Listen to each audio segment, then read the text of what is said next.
On the afternoon of Wednesday, October 16th, 2024, at exactly 4:14 in the afternoon, the west wall of the main storage bin at the Iroquois County Co-op grain elevator in Roberts, Illinois gave way.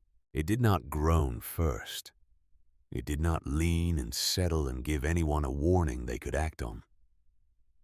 One moment it was standing the way it had stood since Raymond Greer finished the last pour of concrete in the fall of 1987, and the next moment it was not.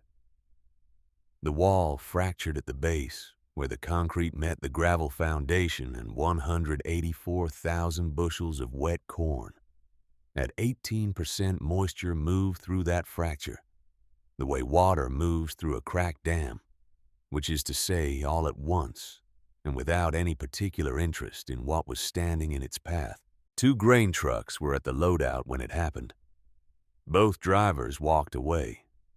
One of them, a man named Carl Bustos, who had been driving grain trucks in Iroquois County for 19 years, said afterward that he heard a sound like a rifle shot, and then the world went white with dust, and he was running before he understood why. The other driver did not remember anything until he was standing on Route 49 with his ears ringing and a cut above his left eye that would need 4 stitches at the Watseka Hospital. No one died. That was the first thing people said when they heard. No one died. They said it the way you say a thing when you are trying to hold on to what is good before you reckon with what is bad. Because what was bad was significant. By 5:30 that evening, the OSHA notice was posted on the loadout gate. By 7 o'clock, the elevator was closed indefinitely. And by 8:42 that Wednesday night, when the last of the dust had settled and the insurance adjusters had made their first phone calls, and the co-op board had held an emergency meeting in Norma Tufts' office, with the overhead fluorescents flickering the way they always did when more than 4 people were in the room, at once the arithmetic of the situation had become clear to everyone who needed to understand it. 184 farms across Roberts, Buckley, and Onarga had no working elevator within 28 miles. The Watseka elevator was 32 miles east and already running at weekend capacity. The Onarga elevator was 24 miles south, but Norma had called them at 6:15, and they were at capacity had been for 3 days, and could not take additional corn before the following Tuesday at the earliest. The next closest open loadout was Stern Equipment's grain desk in Champaign, 38 miles southwest, and by Thursday morning the truck queue at Stern's was already 3 hours deep. The rain was forecast for Saturday. Not a drizzle, not an afternoon shower that passes through and leaves the ground damp. The National Weather Service had been tracking the system since Monday. It was coming in off the plains with 2 to 3 inches behind it, and it was going to arrive Saturday morning, and it was not going to stop until sometime Sunday, by which point any corn sitting unprotected on the ground in Iroquois County would be absorbing moisture at a rate that would push it past the threshold for mold damage within 72 hours. Corn at 22% moisture in a pile on a gravel lot. In October, rain does not wait for you to solve your problems. It begins solving itself into a different kind of problem, and that problem has a name, and the name is spoilage, and spoilage in Iroquois County that October represented approximately $480,000 in grain value that 184 farm families could not afford to lose. Leland Hurst knew this arithmetic the way he knew the weight of a welding rod in his hand. He did not have to calculate it. He had grown up in it.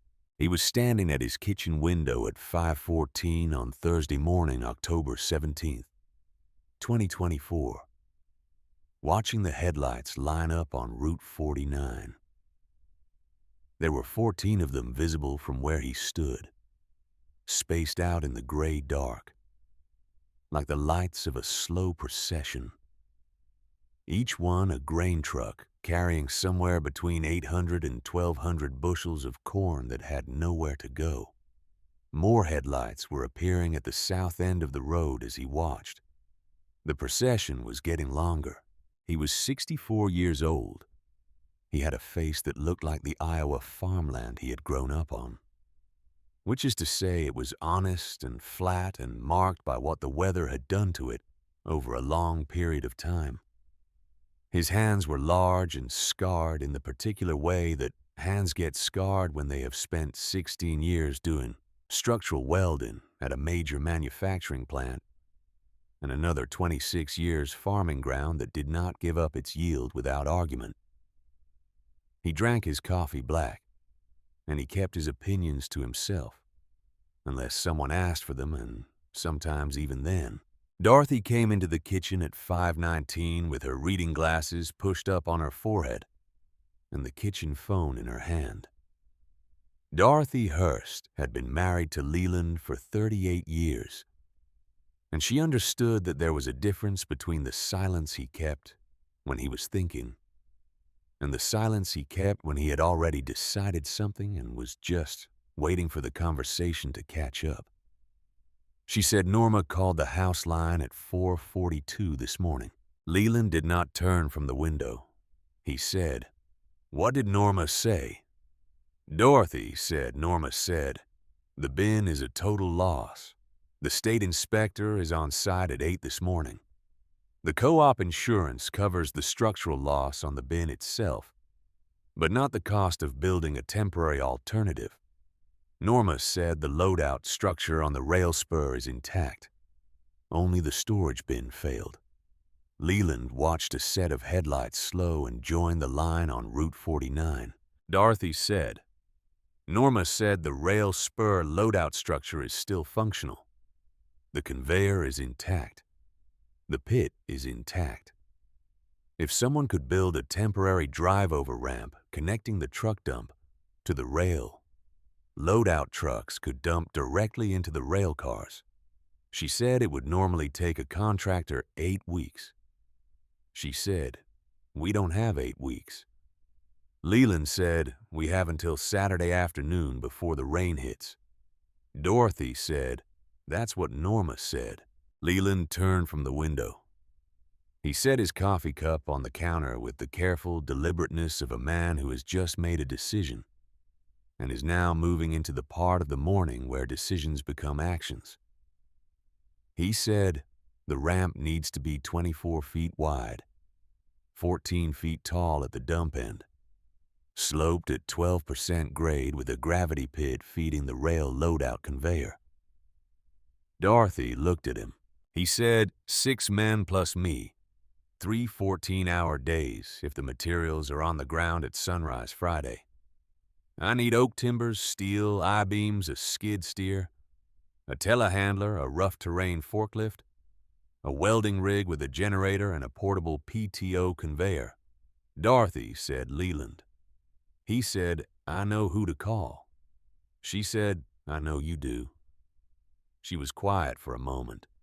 Then she said, call Calvin first.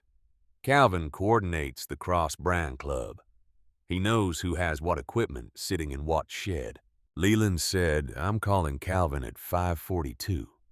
Dorothy refilled his coffee without being asked and went to the kitchen table and sat down with her own cup and did not say anything else because there was nothing else useful to say. Outside on Route 49, the line of headlights had grown to 22. The Cross Brand Club had been running in Iroquois County for 11 years. It was not a formal organization in any legal sense. There was no charter, no dues structure, no officer elections. What it was a group of men across 3 counties who had figured out that the equipment you needed in an emergency was almost never the equipment you happened to own. And that the neighbor who could be on your gravel lot at 7 in the morning with a telehandler and 12 hours to spare was worth more in a crisis than any insurance policy that required 3 weeks of claims processing before it paid out. Leland had started it the way most useful things get started in rural Illinois, which is to say, by doing it once, and then doing it again, and eventually realizing that what he had been doing had a shape, and that the shape was worth preserving.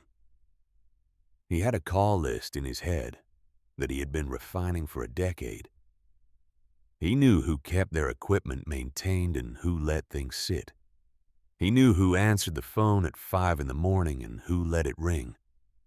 He knew specifically, and without having to think about it very hard, that Calvin Pratt would answer the phone at 5:42 on a Thursday morning and have 6 names organized in his head before the call was finished.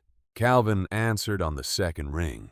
Leland walked him through the Norma Tufts conversation, the structural specs of the temporary drive-over ramp, the materials list, the 6-man crew requirement, and the Saturday rain deadline. Calvin listened with both hands flat on his kitchen table, which was something his wife Ruth had noticed he always did when Leland Hurst was talking to him about something that required his full attention. Calvin said, 6 men plus you. That's 7. Leland said, that's 7. Calvin said, all right. He began naming names. Garth Tilsley had 80 acres of cured oak timber off his back lot that had been drying since the summer before last and was ready to work. Rufus Hemmings had 24-inch steel I-beams in his equipment shop, left over from a bridge repair on the north end of his property. Adley Cordis had the welding rig, the generator, and a plasma cutter that he maintained the way some men maintain vintage firearms, which was obsessively and without apology. Wayland Osborne had an 18-inch grain auger and a portable PTO conveyor that he had built himself 8 years ago, and that Leland happened to know was rated for the load the ramp would require. Marlon Tobler had the Lull 644E rough terrain forklift, and Calvin himself had the Bobcat T870 skid steer and the Genie GTH1 056 telehandler, sitting side by side in his machine shed with a full tank of diesel in each. Calvin said, that's the Cross Brand Club at full strength on a Thursday morning. Leland said, that's the Cross Brand Club at full strength. Calvin said, I'll make 6 calls between 5:48 and 6:14. Everyone will be on Norma's gravel lot at the Roberts loadout by 7 with the materials in tow. Leland said, 7 o'clock. Calvin said, Leland. Who do you call first for the permit? This was the question that Leland had been turning over since 4:53 that morning, when he first understood what he was going to propose. Emergency authorization for a temporary loadout structure under state grain handling code required a permit from the Illinois Department of Agriculture Bureau of Markets. The permit required a signed structural design from a licensed engineer, and the permit officer for Iroquois County was a man named Warren Forsyth, who had been at that desk for 18 years, and who, in Leland's experience, moved through the world with the careful, methodical precision of a man who believed that the rules existed for good reasons, and that the good reasons did not stop applying simply because the situation was urgent. Leland said, I'll handle Warren Forsyth. He said it the way you say a thing when you mean that you understand it will be difficult and you have decided to do it anyway. He hung up with Calvin and stood in the kitchen for a moment with the phone in his hand. Dorothy was looking at him from the table. He said, I'm going to go out to the shop for a few minutes before I call Warren. She said, I know. The shop was a metal building at the back of the Hurst farmstead that Leland's father had put up in 1971, and that Leland had expanded twice, once in 1993 and once in 2008. It smelled the way that shops on working farms smell, which is diesel and cut metal and machine oil and the particular dusty undertone of concrete that has absorbed decades of use. The 1981 John Deere 4640 sat along the east wall with 12,400 hours on the meter, and its original factory green paint worn thin at the places where hands and tools had contacted it over 43 years. Leland had paid for it in full in 1981 and it had never carried a lien. He went to the wooden workbench along the back wall and opened the bottom drawer and took out the notebook.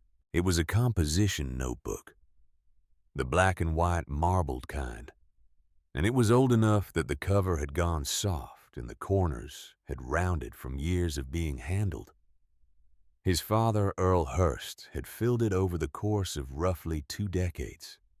Starting sometime in the early 1960s, Earl had worked the ground in Iroquois County his entire adult life, and he had understood the way practical men of his generation understood things that knowledge which existed only in your head died when you did. So he wrote it down. Load distribution calculations for grain handling structures on clay-heavy soil. Weld specifications for agricultural equipment repair. The way water moved through the ground in this particular part of Illinois after a wet spring. Notes on the rail spur loadout structure that Earl had helped design and build in 1967, back when the co-op was new, and the rail line was the only reliable way to move grain out of the county before the roads were properly improved. That rail spur structure was still standing. It was what Leland intended to connect to. He stood at the workbench with the notebook open and read the pages he already knew by memory, and thought about what the next 72 hours were going to require of him. Then he thought about something else.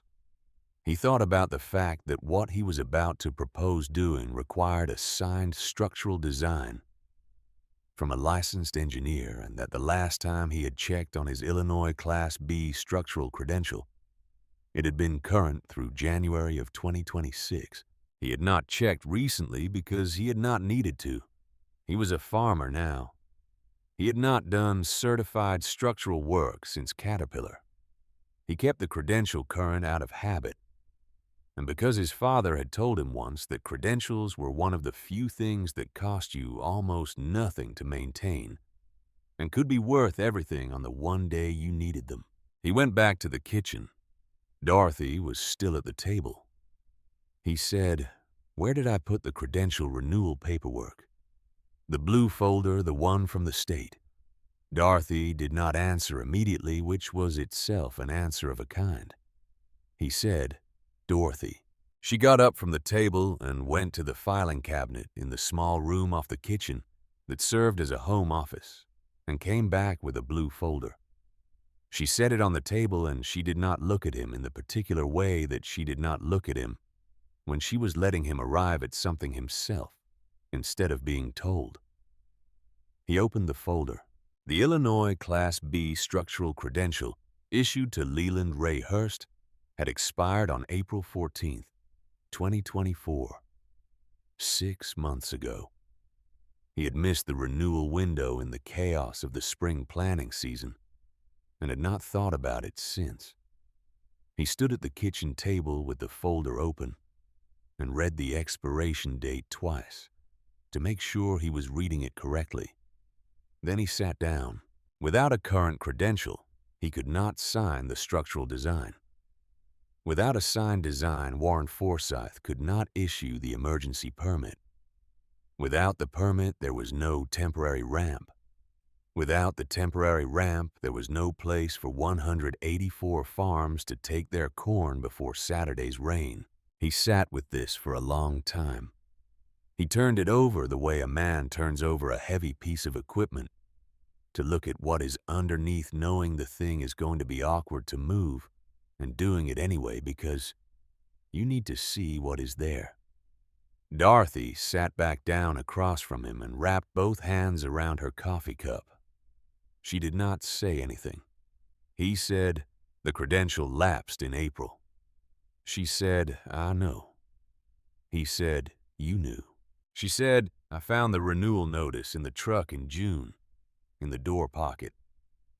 It had slipped down under your work gloves. You had been meaning to deal with it." He said, "Why didn't you tell me?" She said, "I put it in the filing cabinet. I assumed you would find it when you needed it." He looked at the folder. He said, "Well." She said, "Leland." He said, I'm thinking." She let him think. Outside the kitchen window, the sky was beginning to separate from the dark. The first gray light coming up over the eastern fields, and the headlights on Route 49 had multiplied again. There were 31 of them now, maybe more. Grain trucks that had nowhere to go running their engines in the October cold. Their drivers drinking coffee from thermoses and watching their phones for news of a solution that had not yet appeared. He picked up the notebook. Not the blue folder. The notebook. He turned to the back pages, the ones his father had written in the late 1970s, when he was getting older and knew it, and was putting down things he thought might matter to someone after he was gone. The last page had 3 sentences on it in Earl Hurst's deliberate block handwriting. The first sentence said, "You know how to do the work." The second sentence said, "The piece of paper says you are permitted to do the work." The third sentence said, "These are not the same thing, and when they come apart, you need to decide which one you believe in." Earl Hurst had died in 2012. Leland had read these 3 sentences perhaps 40 times since then. He had never needed them in precisely this way before. He closed the notebook. He picked up the phone and called Calvin Pratt back at 5:42 and told him to make his 6 calls. Then he called Warren Forsythe. Warren Forsythe answered on the 3rd ring with the careful alertness of a man who had been awake for a while and was expecting the phone to ring. He was 56 years old, had been at the Illinois Department of Agriculture Bureau of Markets for 18 years, and he ran his permit desk with the kind of thorough procedural integrity that made him either an excellent public servant or a significant obstacle depending on which side of the permit application you were standing on. Leland told him what had collapsed, what was at stake, what he intended to build, and the timeline he intended to build it in. He told him about the 7 men and the materials and the structural design based on his father's rail spur work from 1967. He told him about the Saturday rain. He did not tell him about the credential yet. Warren said, "I can be on site at the Roberts loadout at 9 this morning for the permit assessment." Leland said 9 o'clock. Warren said, "The structural design needs to be signed by a credentialed engineer before I can issue emergency authorization." Leland said, "I understand." Warren said, "You'll have the signed plans at 9. Leland said, "I'll have the plans." He did not say the rest of it. Not yet. That conversation was going to require the plans to be good enough that the absence of a current credential became the only remaining obstacle, not one of several. He needed Warren to see the work before he told him about the paperwork. That was the sequence. At 7 o'clock on Thursday morning, October 17th, 24/7 men pulled onto the gravel lot of the Iroquois County Co-op grain elevator at the Roberts loadout with their equipment in tow. The collapsed concrete silo still leaned at a 14-degree angle against the rail spur loadout structure, which was intact.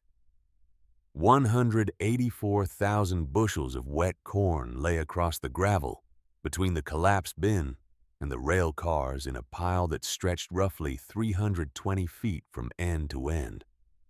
It smelled of wet grain and concrete dust, and something else underneath that, something harder to name, which was the smell of a season's work that had not yet found its ending. Norma Tufts met them in the gravel lot. She was 51 years old and had been managing this co-op for 14 years. And she had the bearing of someone who had handled difficult things before and was now handling another difficult thing with the same practical calm she brought to all of them.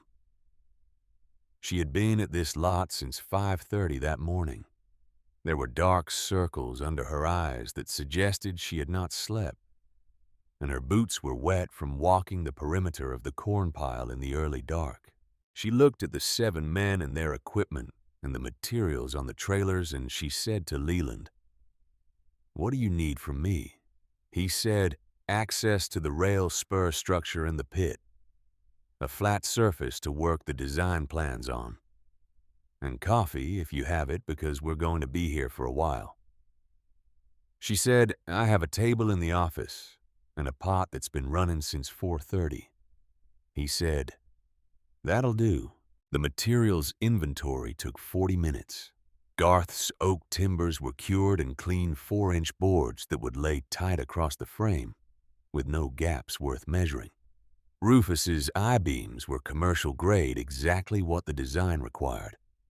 Adley's welding rig was a Lincoln Electric 350MP that Leland knew from working alongside Adley on 3 previous cross-brand club jobs, and it was in the condition that Adley kept all of his equipment, which was as close to perfect as anything mechanical gets to be. Calvin's Bobcat and telehandler were fueled and ready. Marlin's Lull was fueled and ready. Wayland's PTO conveyor had been bench-tested the previous summer and was rated for the load. Everything was on the ground.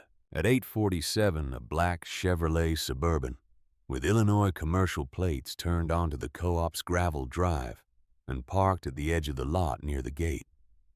The man who got out of it was wearing a dark wool overcoat over a dress shirt with no tie, and boots that were very clean and very new, and had never been worn in mud.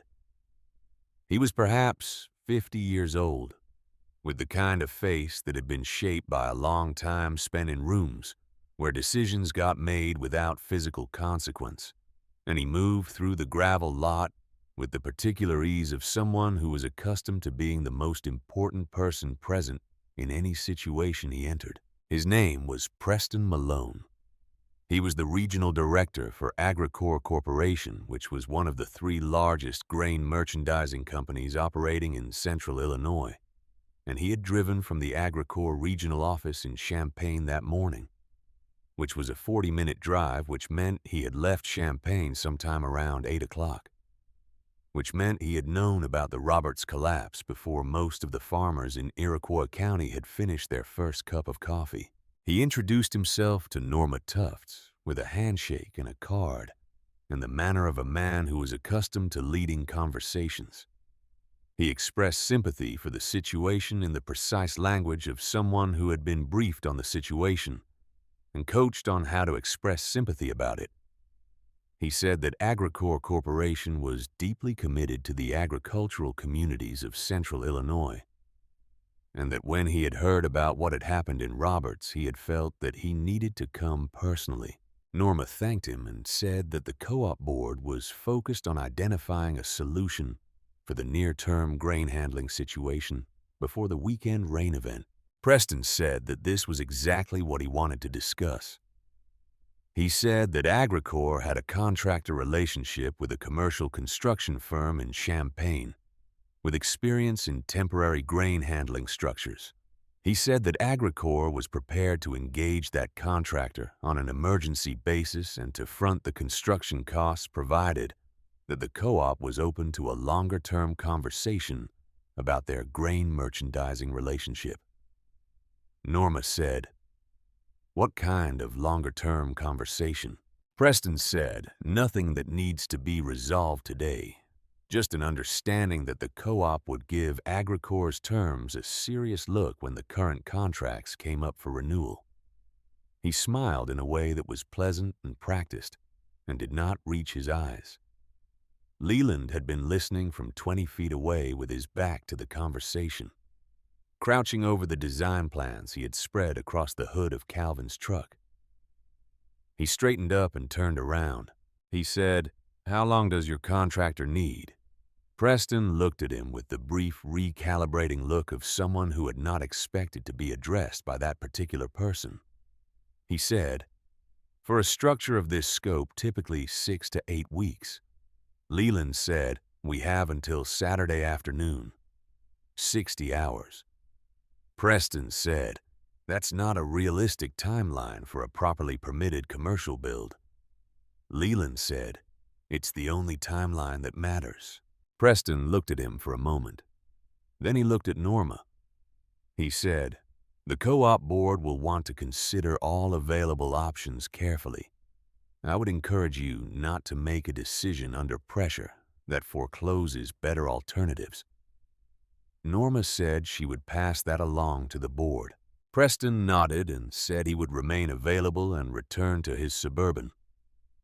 He sat in it for several minutes before starting the engine, which Leland noticed, and which told him something about what Preston Malone was calculating while he sat there. Calvin appeared at Leland's shoulder and said quietly, "Agricor's not offering this out of goodwill." Leland said, "I know." Calvin said, "Those long-term contracts they're talking about. 3 other co-ops in the county signed similar ones after Agricor helped them through equipment issues. 2 of them are paying above-market storage rates now and can't get out for another 4 years." Leland said, "I know." Calvin said, "So you know what he's actually offering?" Leland said, "He's offering to make this problem go away in exchange for 10 years of leverage over what this co-op charges its farmers for grain storage. And every farmer in 3 counties will be paying that bill without knowing why their margins got tighter." He went back to the design plans. At 9:02, Warren Forsythe pulled the state-plated Ford F-150 onto the gravel lot and parked near the grain pile. He was a careful, thorough man who wore the Illinois Department of Agriculture field polo. Tucked in and carried a leather portfolio that he kept organized the way structural engineers organize things, with tabs and subtabs and nothing misplaced. He shook hands with Norma and walked the perimeter of the proposed ramp footprint that Leland had staked out, measuring distances and checking grade with a level and a tape measure, and not saying very much. Then he came to stand beside Leland at the design plans, and he looked at them for 4 minutes without speaking. The plans were drawn on 3 sheets of grid paper in Leland's precise mechanical drafting hand. The same hand that had produced thousands of structural drawings during 16 years at Caterpillar Decatur. The primary load-bearing skeleton was 24-inch steel I-beams. The deck was 4-inch oak board on 18-inch centers. The gravity pit was 4 feet deep with a 12% feed angle calibrated to the throat of Wayland's PTO conveyor.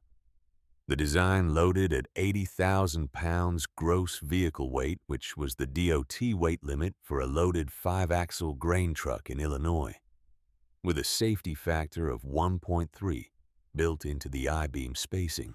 Warren said, "The structural math is sound." Leland said, "Yes." Warren said, "Who is the engineer of record?" There it was. The question Leland had been moving toward since 5:14 that morning. He said, "I am. I ran the structural welding crew at Caterpillar Decatur from 1982 through 1998. I hold the Illinois Class B structural credential." Warren opened his portfolio to the credential verification section. He looked up the number Leland gave him in the state registry on his phone. He was quiet for a moment. He said, "Your Class B credential lapsed in April of this year." Leland said, "Yes." Warren said, "You knew that when you called me this morning." Leland said, "Yes." Warren looked at him, not with anger exactly, with the expression of a man who had been handed a situation that required him to think carefully about what his job actually was. He said, "Without a current credential, I cannot accept your signature on these plans. And without signed plans, I cannot issue emergency authorization under state grain handling code." Leland said, "I understand the regulation." Warren said, "Then you understand the problem." Leland said, "I understand both problems." He let that sit for a moment. Then he said, "The problem with the regulation and the problem with 184 farms and 2 inches of rain on Saturday." Warren looked out at Route 49, where the line of grain trucks was now visible from the co-op lot, backed up further than it had been an hour ago, engines running. He looked at the collapsed bin. He looked at the intact rail spur structure. He looked at 7 men standing next to $300,000 worth of equipment that was fueled and ready and waiting for someone to say go. He put his pen against the edge of his portfolio and held it there without clicking it. He said, "I need to make a phone call." He walked to his truck. Leland watched him go. Calvin appeared at his shoulder again and said nothing, which was the right thing to say. Leland picked up the notebook from the hood of Calvin's truck and held it in both hands, without opening it the way you hold something that has weight beyond its physical weight. His father had built the rail spur loadout structure in 1967, with a hand level and a surveying chain and a crew of 4. There had been no computer-generated load analysis. There had been no 6-week contractor timeline. There had been an understanding of how much weight the ground could hold and how to distribute it and how to connect the pieces so they would stay connected. And there had been men who showed up before sunrise and did the work. 57 years later, the structure was still standing. It was what he was about to connect to. Warren Forsyth came back from his truck 12 minutes later. He walked directly to the design plans on the hood of Calvin's truck and opened his portfolio to the permit authorization form. He said, under Section 4.7 of the Illinois Emergency Grain Handling Provisions, I have authority to issue a temporary operational permit for emergency loadout structures when the applicant demonstrates equivalent structural competency through documented professional experience, when the structural design meets or exceeds applicable load standards, and when the public benefit of the emergency structure outweighs the procedural risk of credentialing variance. He said this in the careful, even tone of a man reading from something he has memorized and believes. Then he said, I will sign the permit as the credentialing engineer of record under the emergency provision. That means my signature is on this structure. That means if something fails, it fails on my record, not yours. He paused. He said, you need to understand that I am making that decision because the structural plans in front of me are correct. Not because of the deadline, and not because of the rain, because the plans are correct. If they were not correct, we would not be having this conversation. Leland said, I understand. Warren said, the permit issues at 9:14. You can begin framing at 10 o'clock. I will return for inspection at 5 o'clock Friday evening. He signed the permit with the same careful deliberateness he brought to everything else, dated it, tore out the copy for the co-op file, and handed the original to Norma. Then he looked at Leland once more, with an expression that was neither warm nor cold, but was something in between those things, something that had the specific quality of a man choosing to do the right thing in a situation where the right thing was not the easy thing. He got in his truck and drove back toward Watseka. Leland turned to the 7 men who were standing in the gravel lot at 9:16 on a Thursday morning with their equipment running and the October light coming clean and cold across the Illinois flatland. He said, all right, let me tell you where everyone works. The workstation assignments were drawn in Leland's hand on a sheet of butcher paper that Dorothy had brought from the kitchen, along with the first of what would be many thermoses of coffee. Leland had taped the sheet to the side of Adley's welding rig with 2 strips of duct tape, and the 7 men stood in front of it in the gravel lot at 9:48 on Thursday morning, reading their names and their stations and their shift schedules the way men read orders when the orders make sense, and they trust the person who wrote them. Calvin Stowers, you are on the Bobcat. T870 skid steer through 2 in the afternoon, Leland said. Then on the Genie telehandler from 2 until sundown. The skid steer moves material in the lower third of the ramp frame. The telehandler positions the I-beams on the dump platform.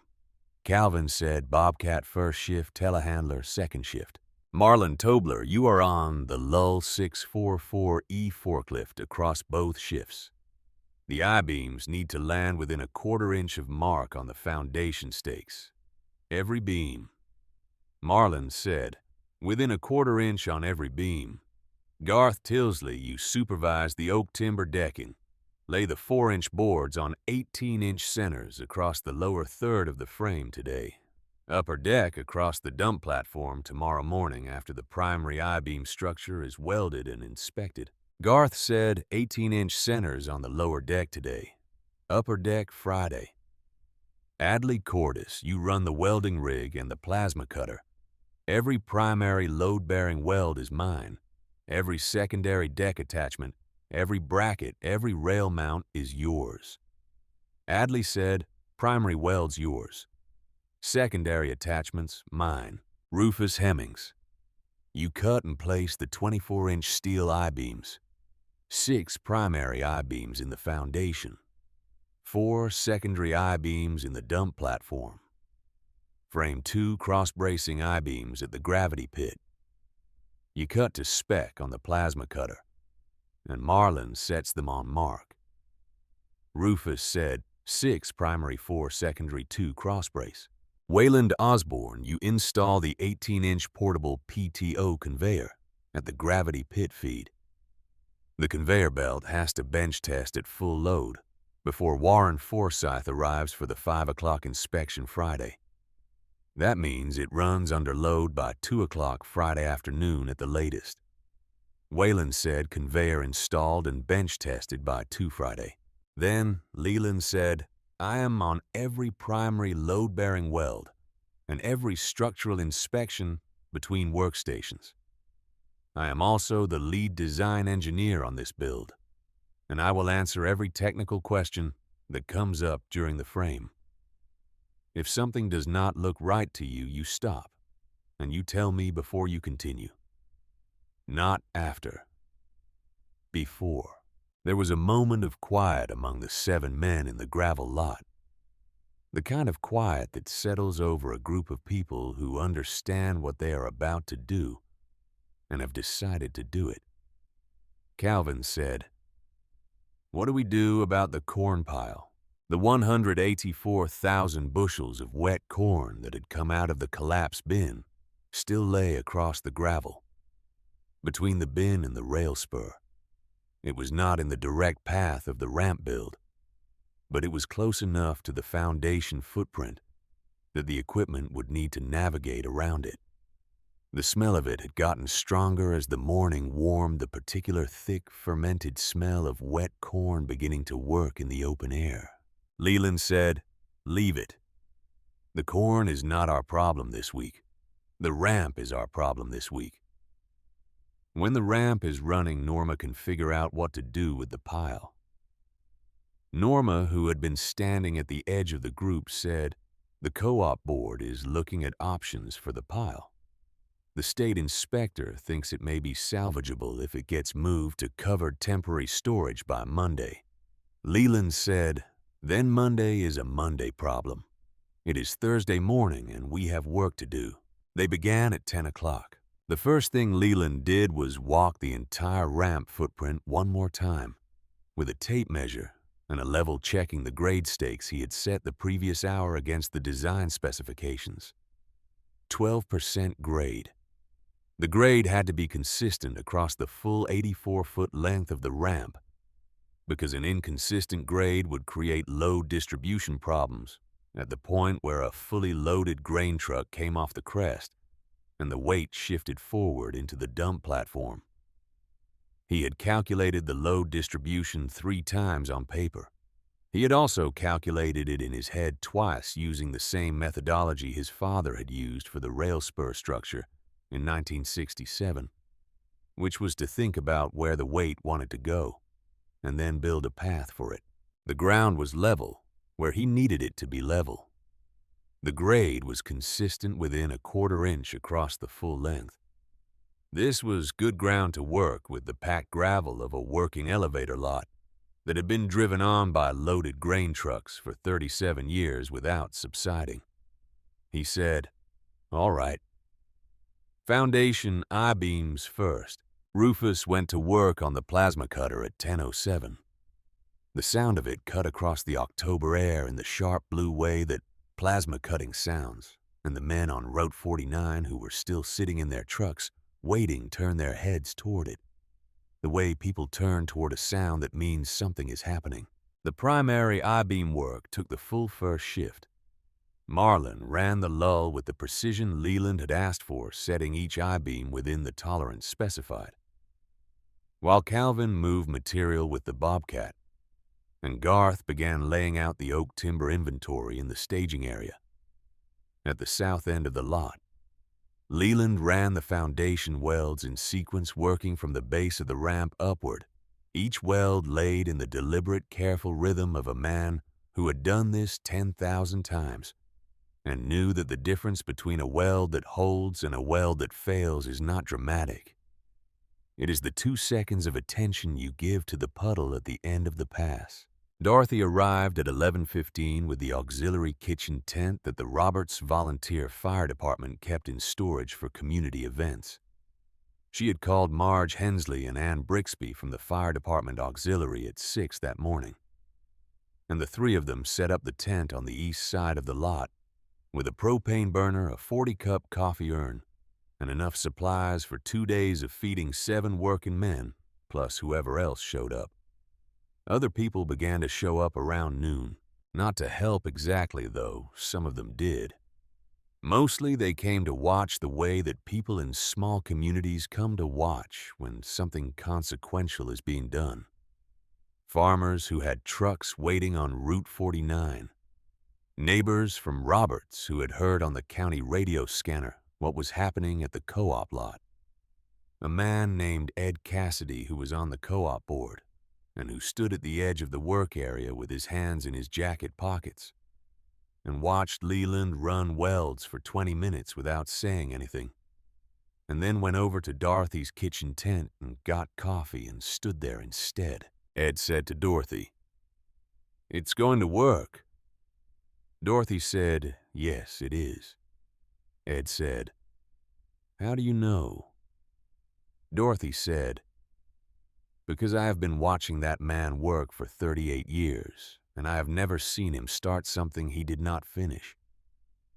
Preston Malone came back at 2:17 in the afternoon. He came with a second vehicle, this time a white contractor's pickup with a Champagne Construction Company logo on the door. A man in a hard hat climbed out of the passenger side and looked at the ramp framing that had been going up since 10 that morning with the evaluating look of someone estimating costs and timelines. Preston walked to where Norma was standing near the office door. He said the contractor had completed a site assessment. He said they could have a temporary structure up within 48 hours if the co-op authorized the engagement today.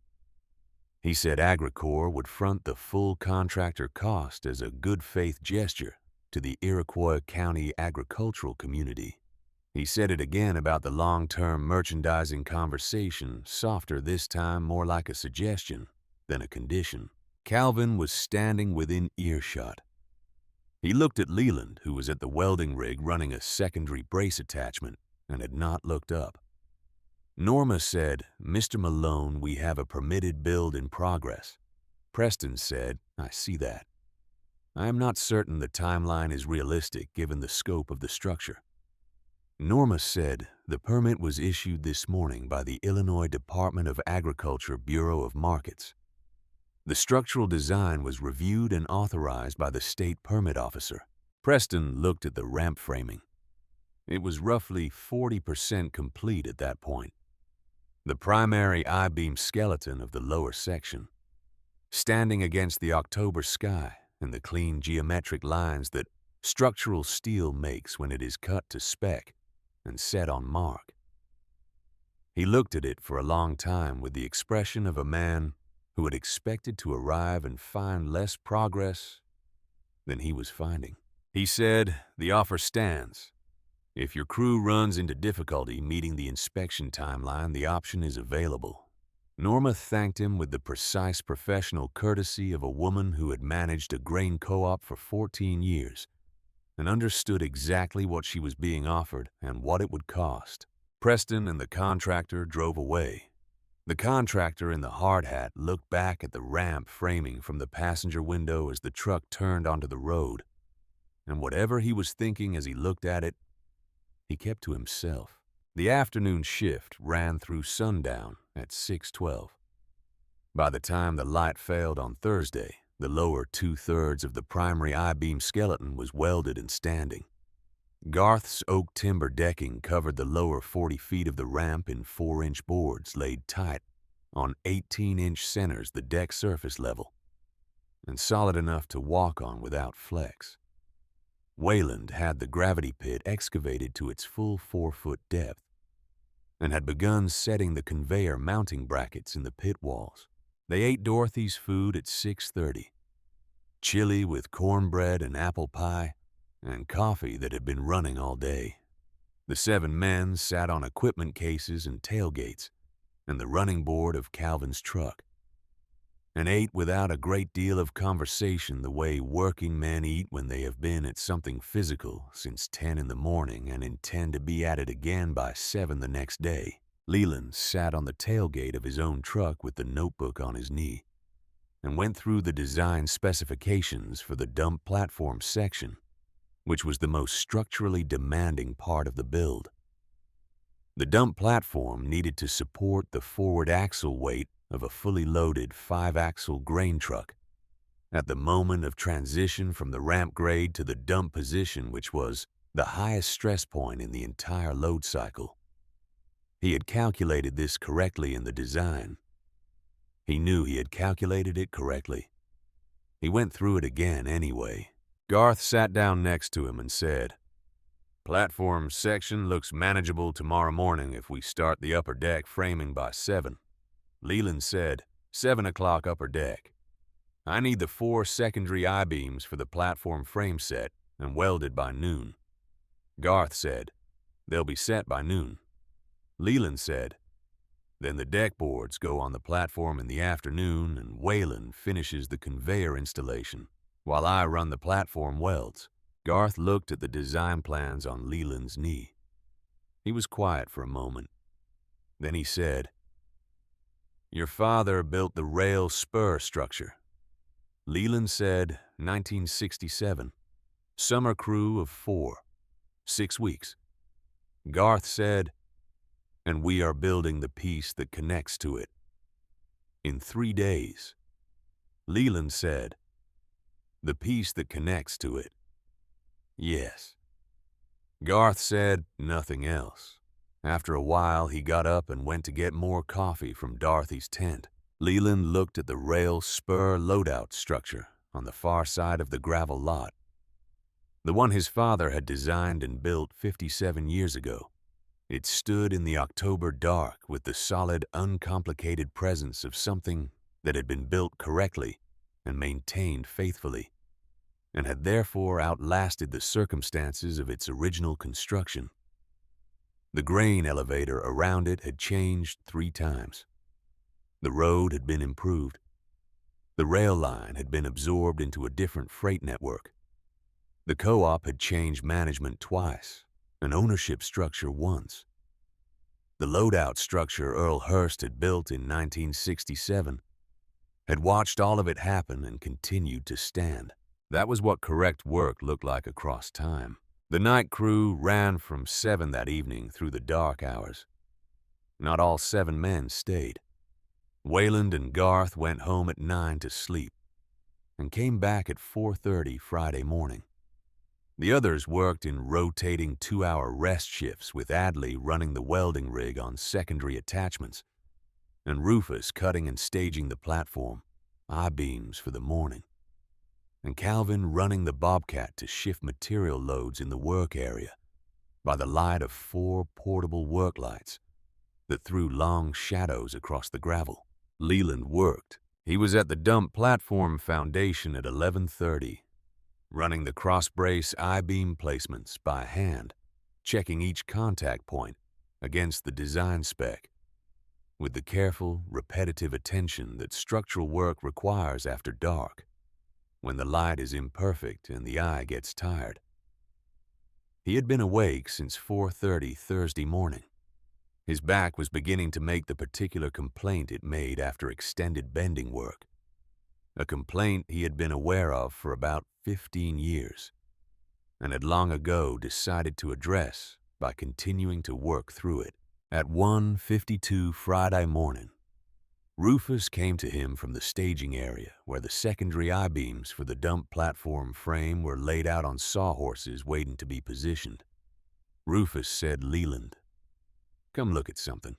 Rufus was a man who had been working with metal his entire adult life and who had learned from that work to trust the information his hands gave him about material condition. He had a flashlight in his hand, and he held it now at a low angle across the surface of the third secondary I-beam. In the staging row, the angle that shows surface irregularity, the way no other light angle shows it. The beam showed a hairline fracture running diagonally across the lower flange at a point roughly 30 inches from the web center. It was not a crack in the usual sense. It was fatigue, the kind of fatigue that accumulates in metal that has been loaded and unloaded over a long period of time without showing any outward sign of deterioration until the conditions are right for it to appear. The I-beam had come from Rufus's equipment shop, where it had been part of a rack support structure for perhaps 20 years. The rack had never been overloaded. The fatigue had developed anyway, slowly and invisibly, the way structural failure almost always develops. Leland looked at it for a long time. He crouched down and ran his thumb along the fracture and felt the slight opening in the metal surface and understood exactly what he was looking at and what it meant. He stood up. He said, "This beam cannot go in the platform frame." Rufus said, "I know." Leland said, "Do you have another 24-inch section in the shop?" Rufus said, "I have a 22-inch section. I do not have another 24.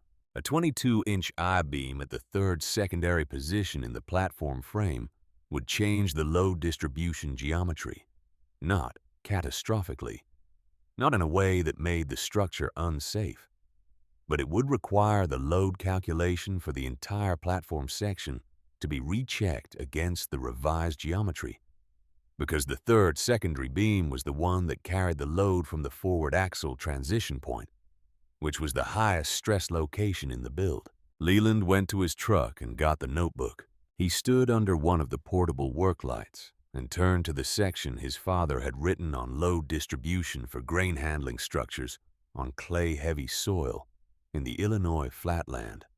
Earl Hurst had encountered a similar situation during the original rail spur build in 1967, when a primary beam delivered to site had been damaged in transport, and he had been required to substitute a smaller section at a critical load point.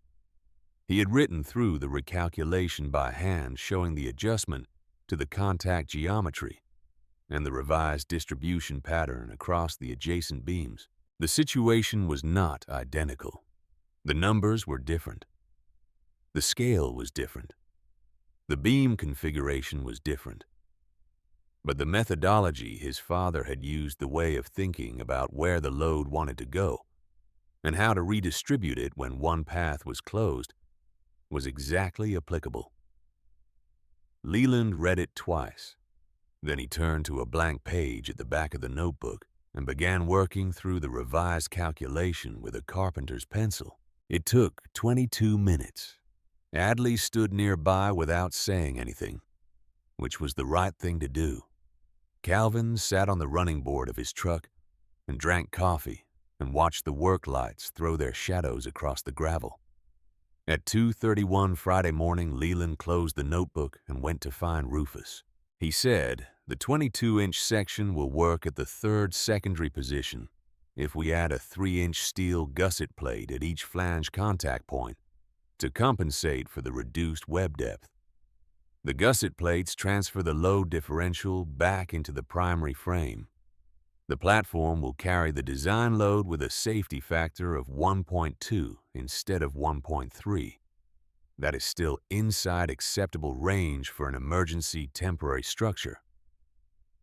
Rufus said, "Do you have the gusset plate stock?" Leland said, "Adley has 1/8-inch steel sheet on the rig.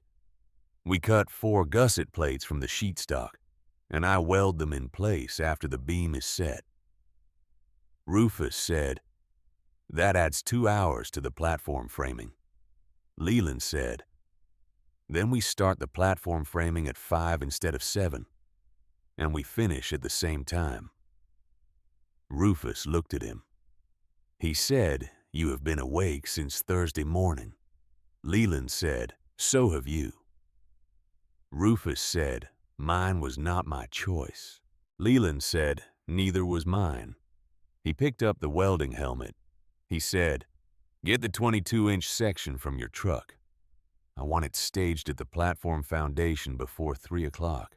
The gusset plate solution took 2 hours and 11 minutes. By 4:43 Friday morning, the 3rd secondary I-beam was set and welded and gusseted, and the load distribution geometry of the dump platform frame was correct. Leland ran his hand along every contact weld twice before he moved to the next station. Garth and Wayland arrived back at 4:30 as they had said they would, Garth with his truck and Wayland with the remaining conveyor components that he had gone home to retrieve from his barn. Wayland took one look at the platform frame in the work light and said, "You solved the beam problem." Leland said Rufus found it at 2 this morning. Wayland said, "How?" Leland said, "He ran his hand along it in the right light at the right angle. He said, 'That is what 40 years of working with metal gets you.'" Wayland said, "And the solution?" Leland said, "Page 47. He did not explain what that meant, and Wayland did not ask. The Friday morning shift ran from 5 o'clock through the full daylight hours in the cold, clean October air of the Illinois flatland. The upper deck framing went onto the dump platform in the morning. Garth's oak timber boards went down on 18-inch centers across the platform surface, the 4-inch planks going down tight, and even the deck surface building from the base of the ramp to the crest, in the methodical way that good deck work builds, which is one board at a time, and without hurry. Calvin ran the telehandler to position the heavy material. Marlin ran the lull to manage the board lifts. Rufus cut final trim sections on the plasma cutter. Leland ran welds. At 11:47 Friday morning, he ran the final primary load-bearing weld on the ramp structure, the last joint in the dump platform frame that required his certified technique, rather than Adley's secondary attachment work. He lifted the welding helmet and looked at the completed platform frame in the late morning light, and said nothing for a moment. Then he said, "Adley, secondary attachments on the platform rail mounts." Adley said, "On it." Wayland had the PTO conveyor installation, completed by 1:15 Friday afternoon. He bench tested it at 1:47 with a load of grain scooped from the edge of the corn pile, running it up through the pit throat and into the conveyor tube and watching it move. It ran clean. The belt tracked straight the auger drew without binding the discharge into the rail. Loadout feed fell at the correct angle into the car loading chute. He said conveyor bench test is good. Load is clean. Belt is tracking. Leland walked the full length of the ramp structure from base to dump platform crest. He walked it slowly, placing his feet on each deck board, feeling for any flex or movement in the structure beneath him. There was none. He crouched at each I-beam junction point visible from the deck surface and looked at the welds with the attention of someone who had made those welds and knew exactly what a correct weld looked like and exactly what a weld with a problem looked like and was looking for the difference. He found no differences. He stood at the crest of the dump platform and looked out across the Iroquois County flatland in the October afternoon light. The cornfields ran to every horizon. in the particular late fall gold of a harvested crop, the harvested rows visible in the stubble, the grain that had come out of those rows sitting in trucks on Route 49 waiting for this structure to exist. To the west, he could see the weather system the forecasters had been tracking, a low gray line on the horizon that was still distant, but was no longer theoretical. It was there. It was coming. He climbed down from the platform.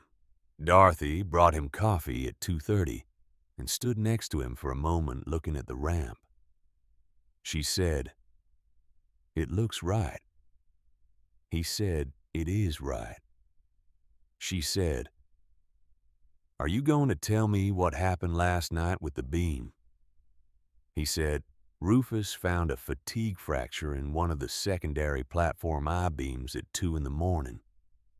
She said, he said, "And I used your father-in-law's notebook to recalculate the load distribution with a smaller section and gusset plates."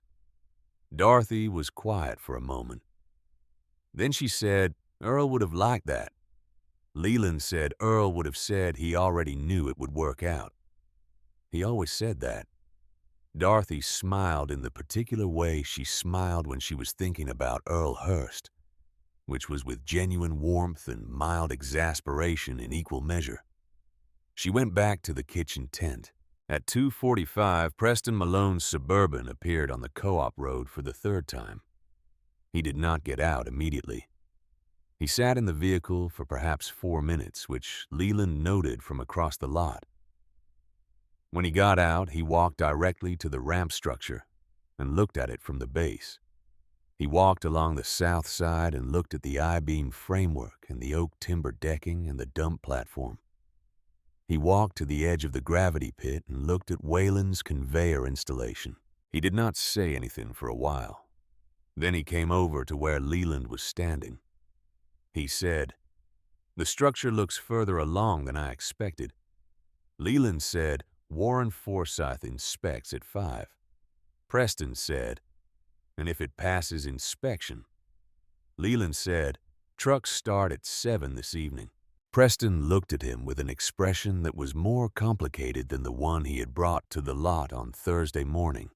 The professional pleasantness was still there, but underneath it something else had appeared. Something that was not quite respect and not quite its opposite, but was in the range between them. He said, "The offer from AgriCorps remains available for the rebuild when the new permanent bin goes up. That is a longer timeline and a different conversation." Leland said, "That conversation is between AgriCorps and the Co-op board." Preston said, "Of course." He paused.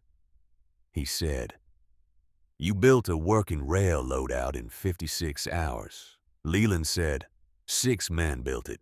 I designed it." Preston said, "Where did you learn to do this?" Leland said, "My father built the structure your ramp is connecting to in 1967. He showed me how to think about load before I understood what load meant. The rest of it I learned at Caterpillar from 1982 to 1998. Preston stood with this for a moment. Then he said, "The contractor I brought Thursday said it would take his crew 4 weeks minimum to get to a permitted framing inspection." Under emergency conditions, Leland did not say anything. Preston nodded once the nod of a man closing a calculation and went back to his Suburban and drove away. This time he did not sit in the vehicle before leaving. At 4:44 Friday afternoon, Warren Forsyth's state-plated F-150 turned onto the Co-op lot. He came 15 minutes early, which Leland had expected. Warren Forsyth was a man who showed up early for inspections because arriving early gave him time to look at the structure before he began the formal process. And he had learned over 18 years that what you saw in the first 5 minutes before you had a clipboard in your hand was often as informative as what you measured with instruments. He walked around the base of the ramp without speaking. He walked along both sides of the full 84-foot length. He climbed the access steps that Garth had built at the south side of the ramp. and walked the full deck surface from base to platform crest in the same way Leland had walked it 2 hours earlier, placing his feet deliberately testing for flex. He crouched at the platform crest and looked at the primary weld joints. He stood at the dump platform edge and looked down into the gravity pit at Wayland's conveyor installation. Then he got out his instruments. The formal inspection took 81 minutes. Warren worked through the structure systematically, from foundation to platform, crest measuring I-beam placement tolerances, checking weld surface quality at the primary joints, testing the deck board installation with a probe for gaps, and flex checking the gravity pit grade with a digital level, measuring the conveyor feed angle against the design specification. He found the gusset plate modification on the third secondary platform, I-beam, at approximately the 60-minute mark. He looked at it for a long time. He measured the gusset plate dimensions and checked them against the revised load notation that Leland had added to the design plans by hand at 2:30 Friday morning. He looked at the original design and the revised notation and the fabricated solution, and was quiet in the way that structural engineers are quiet when they are following a chain of reasoning to see where it goes. He said, "This modification was not in the original design. Leland said I found the fatigue fracture in the original beam at 2 this morning. The substituted beam is 22-inch. The gusset plates compensate for the reduced web depth at the contact geometry," Warren said, "and the revised load calculation." Leland said, "It is in the notebook. The methodology is my father's from a similar substitution he made during the original rail spur build in 1967. I applied it to the revised beam dimensions." Warren looked at the notebook that Leland was holding. He said, "May I?" Leland handed it to him. Warren read the calculation pages, the original Earl Hurst work from 1967, and Leland's handwritten revision from 2:30 Friday morning for 6 minutes without looking up. When he closed the notebook, he held it for a moment before handing it back with a carefulness that acknowledged what it was. He went back to his clipboard. At 6:19, he came to the final item on the inspection form. He had been checking the conveyor installation, and he checked the discharge angle of the conveyor output into the rail loadout feed chute with his digital inclinometer twice. He checked it a third time. He said, "The conveyor discharge angle is reading 0.8 degrees below the design specification." The design specification called for a 12-degree discharge angle, calibrated to the throat of the rail loadout feed chute. The actual angle was 11.2 degrees. It was within what most field engineers would call workable tolerance. It was not within the tolerance that the state grain handling code specified for permanent structures. Warren stood at the gravity pit with his inclinometer and his clipboard, and the Friday afternoon light falling across the lot, and did not move for a while. Leland watched him. The 7 men who were nearby watched him. Nobody spoke. Leland thought about what was on Route 49. He thought about Ruth Greer and the mortgage payment in November. He thought about 184 farms and 2 inches of rain and a Saturday morning that was getting closer every hour. He did not say any of this. It was not information Warren Forsythe lacked. Warren wrote something on his inspection form. He wrote for approximately 2 minutes. Then he said, "Under Section 4.7 of the Illinois Emergency Grain Handling Provisions, field tolerance for angular variance on temporary conveyor installations in emergency loadout structures is plus or minus 1.5 degrees from design specification, when the variance does not affect discharge accuracy into the receiving vessel." He measured the discharge accuracy. A grain truckload placed in the gravity pit and run through the conveyor would discharge into the railcar loading chute within the design parameters at 11.2 degrees. The 0.8-degree variance was in the installation angle of the conveyor itself, not in the functional accuracy of the grain transfer. He wrote that on the form, too. He said, "The structure passes inspection." He signed his name on the operational authorization form at 6:28 Friday evening. The same careful, deliberate signature he had put on the emergency permit Thursday morning. He signed it as the credentialing engineer of record. His signature on the document meant that if anything in the structure failed, the professional and legal consequence of that failure belonged to Warren Forsyth of the Illinois Department of Agriculture Bureau of Markets. He handed the signed authorization to Norma. Then he looked at Leland and said, "I have inspected 184 grain handling structures in 18 years on this permit desk. This is the cleanest emergency framing I have ever signed." Leland said 6 men built it. Warren said 6 men built it in 32 hours for the cost of materials. He paused. He said, "The notebook. How old is the calculation your father wrote?" Leland said 1967, 57 years. Warren said, "And it solved a problem that came up at 2 in the morning in a structure that did not exist until this week." Leland said, "My father believed that good work does not expire." Warren held that for a moment. Then he said, "I will be back in the morning to observe the truck dump operation." He picked up his portfolio and walked to his truck. He drove away on the road toward Watseka in the last of the Friday afternoon light, the Illinois flatland running flat and gold to the horizon behind him. Norma looked at the signed authorization in her hand. She looked at the ramp structure standing clean and solid against the rail spur loadout in the evening light. She looked at Leland. She said, "Trucks at 7. He said, "Trucks at 7. She went to call the farms on her list. Leland stood at the base of the ramp for a moment, one hand on the oak timber deck rail, feeling the structure through the wood, the way you feel a thing that has been built correctly and that knows it. The evening was cold and still. The gray line on the western horizon had moved closer during the day. The rain was coming. The corn was not loaded yet. He went to tell the 7 men to get ready. The first truck came through the gate at 7:03 Friday evening.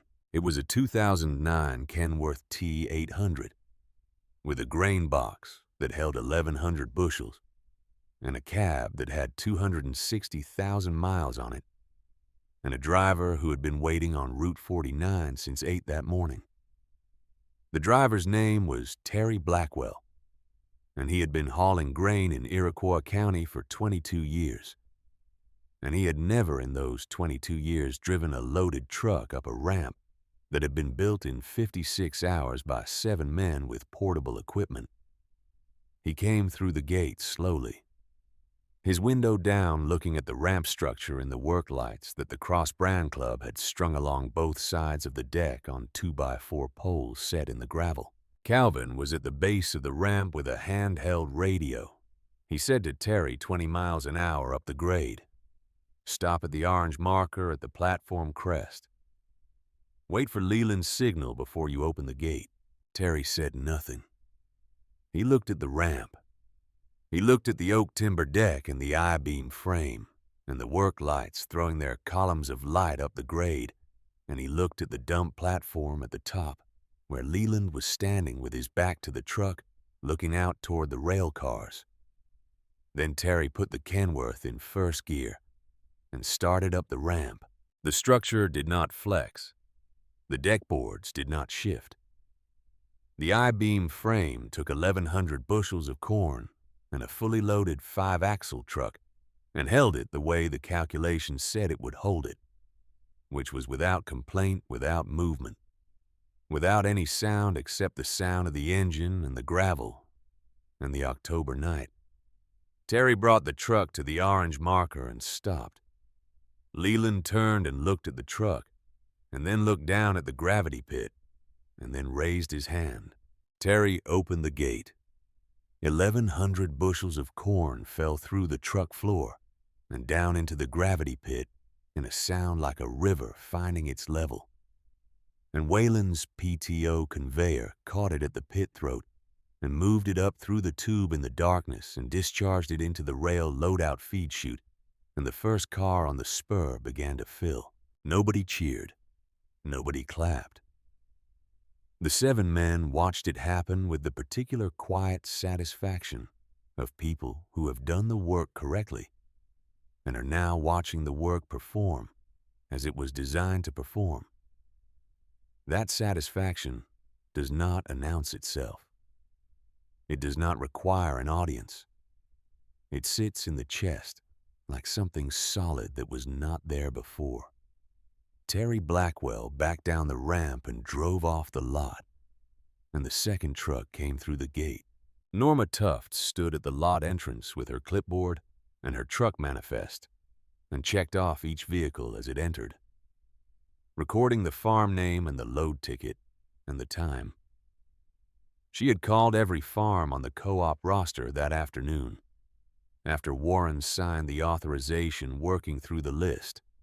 In the methodical way she worked through everything, giving each farm a window time and telling them to line up on Route 49 by their window and not before.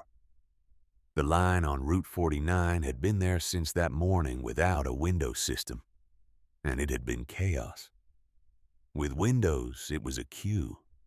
Norma understood the difference between chaos and a queue, and she had spent the last 3 hours creating the latter out of the former.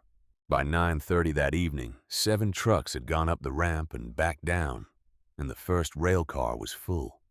Wayland shut the conveyor for 12 minutes while Calvin and Rufus shifted the loading chute to the second car position on the spur. Then the conveyor ran again, and the queue on Route 49 moved forward, and the second car began to fill. Dorothy kept the kitchen tent running through the night. Coffee and ham sandwiches and the apple pies that Ann Brixby had been baking since Thursday morning in the Roberts 5FD kitchen, which was 6 pies by Friday night with 2 more in the oven. The 7 men ate in rotation 20 minutes off the line at a time, and the farmers coming off the ramp who had been sitting in their trucks since morning came to the kitchen tent and got coffee and sometimes stood there for a while before they drove back out the gate. Most of them did not say much to Leland directly. A few of them shook his hand. Most of them just nodded the nod that carries the specific weight of acknowledgement between people who understand what something cost and do not require it to be spoken aloud. At 10:47 Friday evening, the 14th truck in the queue came up the ramp. This truck was a 2003 International 9400 with a grain box painted dark red, a working truck that had been repainted at some point because the cab color and the box color did not match in the way that working farm equipment that gets maintained and repaired across 2 decades does not always match.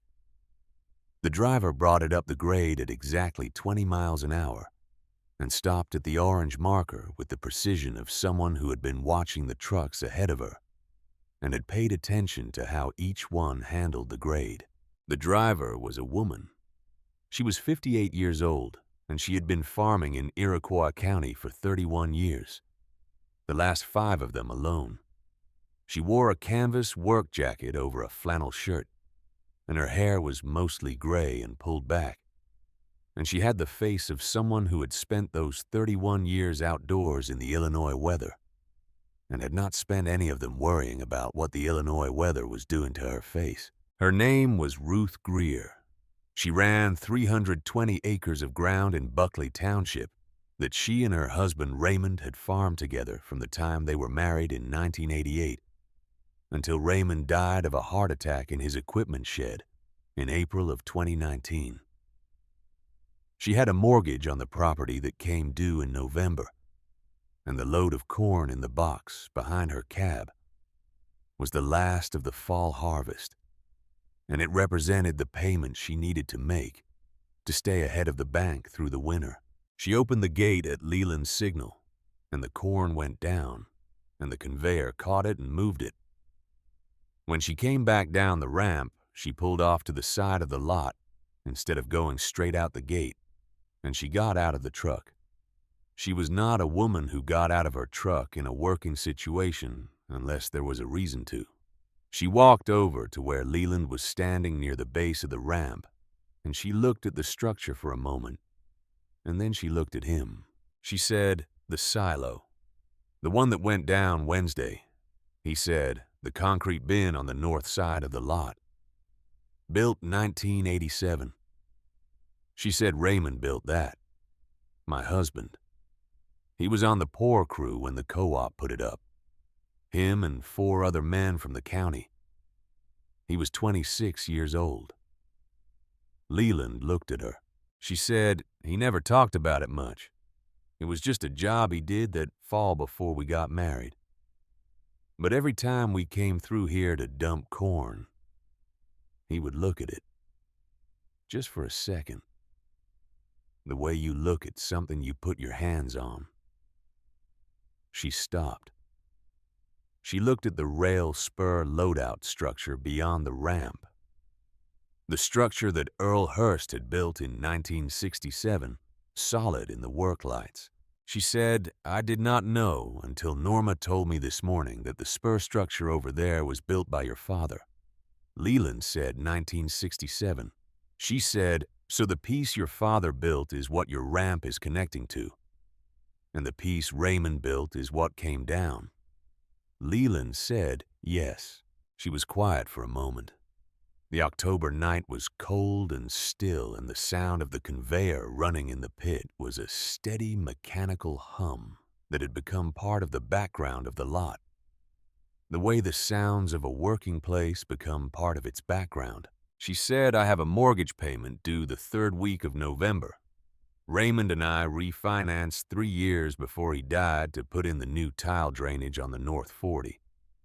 The payment is $4,200. That load I just put on the rail is 1,200 bushels at $4.60 a bushel. That is $5,520 gross. After handling fees and trucking, I will clear right at $4,400. She looked at him directly. She said, "If the corn had sat in the rain until Monday, I would have been short. I would have been talking to the bank in November about an extension. And the bank does not like extension conversations." Leland said, "The corn did not sit in the rain." She said, "No, it did not." She looked at the ramp structure one more time. She said, "Raymond poured concrete. Your father set steel. And the thing that is standing right now is the thing your father built." She did not say what she meant by this in explicit terms because she did not need to. Leland understood what she meant. Some things are built to last, and some things are built to meet a deadline. And the difference shows up eventually in ways that cannot be argued with. She said, "Thank you, Leland." He said, "Thank the 7 men. I drew the plans." She said, "I thanked the 7 men." She looked at him. She said, "You drew the plans at 5 in the morning after someone told you it could not be done. That is a different thing." She got back in the International and drove out the gate. Leland stood at the base of the ramp for a while after she left. The 15th truck was coming through the gate headlights, sweeping the lot. The conveyor hummed in the pit. The second rail car was 3/4 full. He could see the weather line on the western horizon. Even in the dark, a thicker darkness against the dark sky, the system moving at the pace weather systems move in the Illinois flatland in October, which is steady and inevitable and indifferent to what is underneath it. He thought about Raymond Greer standing on a scaffold in the fall of 1987 with a concrete screed in his hands. 26 years old, building a thing he expected to stand for 50 years. He thought about his father standing in the summer of 1967 with a surveying chain in his hands. calculating the grade of the rail spur loadout structure that was standing in the work lights 30 feet away. He thought about the fatigue fracture Rufus had found at 2 in the morning in a piece of steel that had been loaded and unloaded for 2 decades without showing any outward sign of what was accumulating inside it. Some things fail, and some things hold, and the difference is not always visible from the outside until the moment it is. What you can do is build your part correctly and maintain it faithfully, and understand that the work you put into something goes somewhere, even after the thing itself is gone. The night ran. By midnight on Friday, 11 trucks had gone up the ramp and down, and 4 rail cars were full. By 2 Saturday morning, it was 19 trucks and 7 cars. The queue on Route 49 had thinned from its Thursday morning length, but it had not disappeared because farmers who had been holding their corn waiting for a solution were now bringing loads in from the field. Some of them running combines through the Friday night by the light of their cab equipment, pushing the harvest window before the Saturday rain closed it. Leland worked the platform through the night, not the welding which was finished. He worked the logistics of the dump operation, coordinating the truck windows with Norma, managing the car, shifting with Calvin and Rufus when each car filled, checking the conveyor operation with Wayland at the 2-hour marks to make sure the belt was tracking clean and the discharge angle was holding. At 3:17 Saturday morning, Wayland found him at the base of the ramp and said the conveyor belt was showing minor tracking drift on the return side. Nothing that affected the grain transfer, but something that would develop into a problem by afternoon if it was not addressed.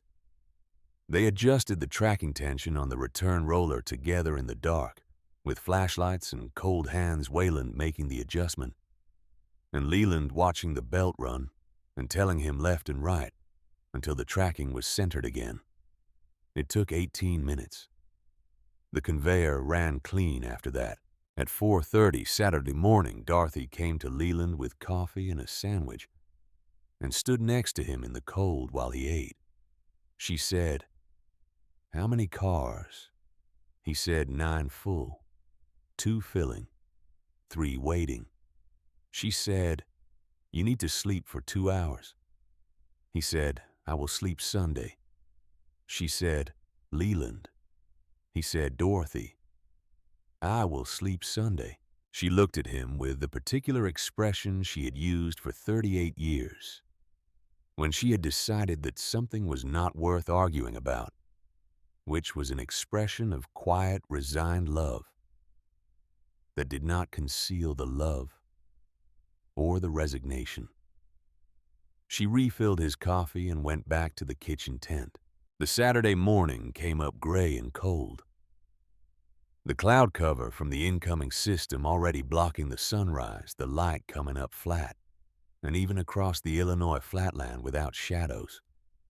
The farmers coming through the gate in the early hours were running their wipers on low, a mist in the air that was not yet rain, but was the advanced presence of it, the atmosphere beginning to communicate what the sky was about to do.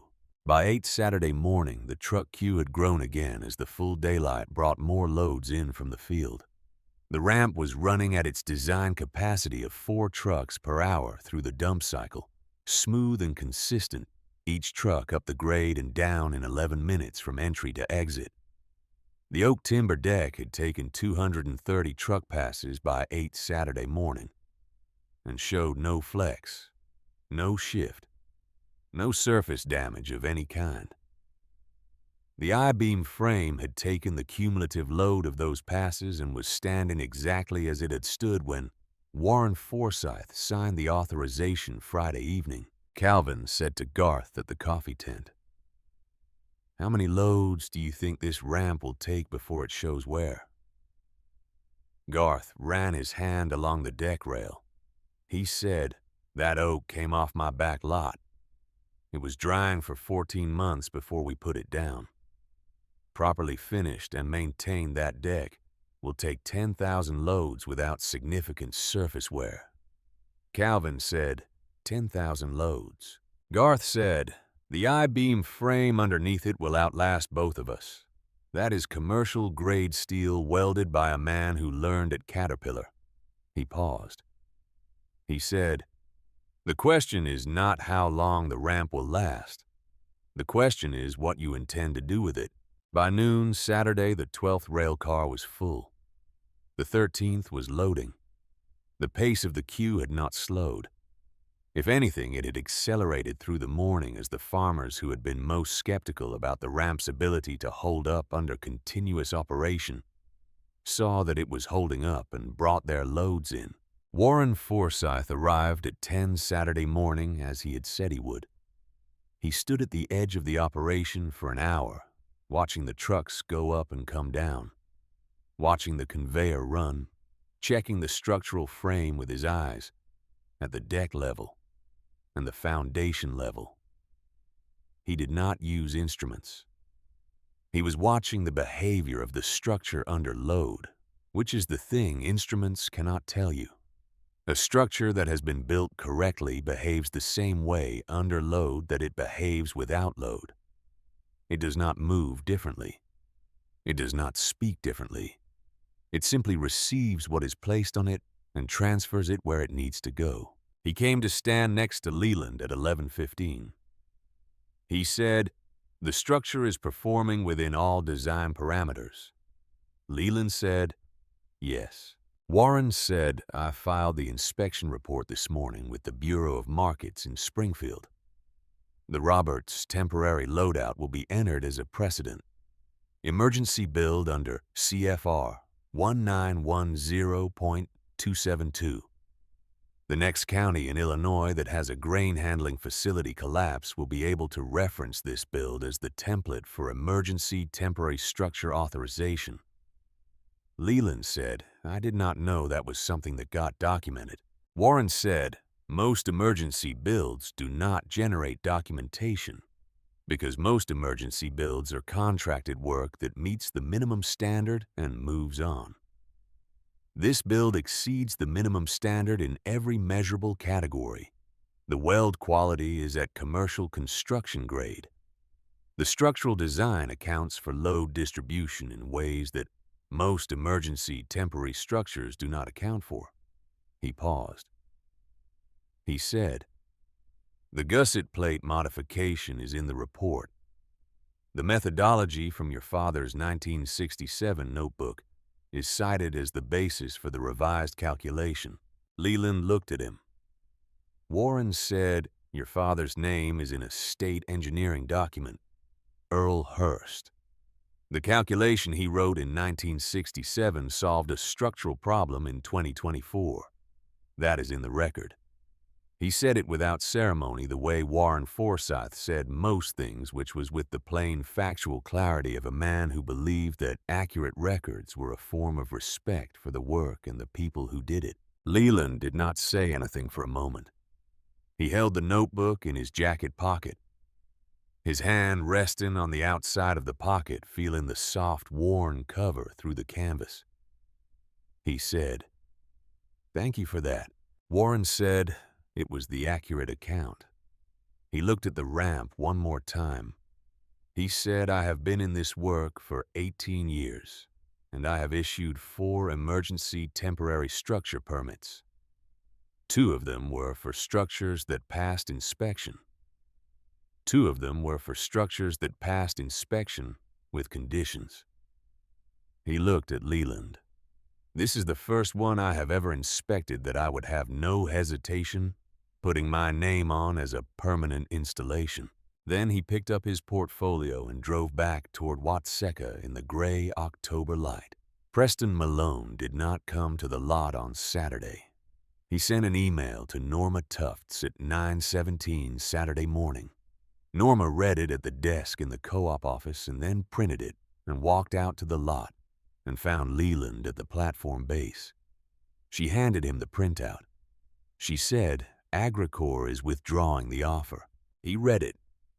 The email was written in the formal language of corporate communications professional and measured and giving away as little as possible while communicating the essential fact.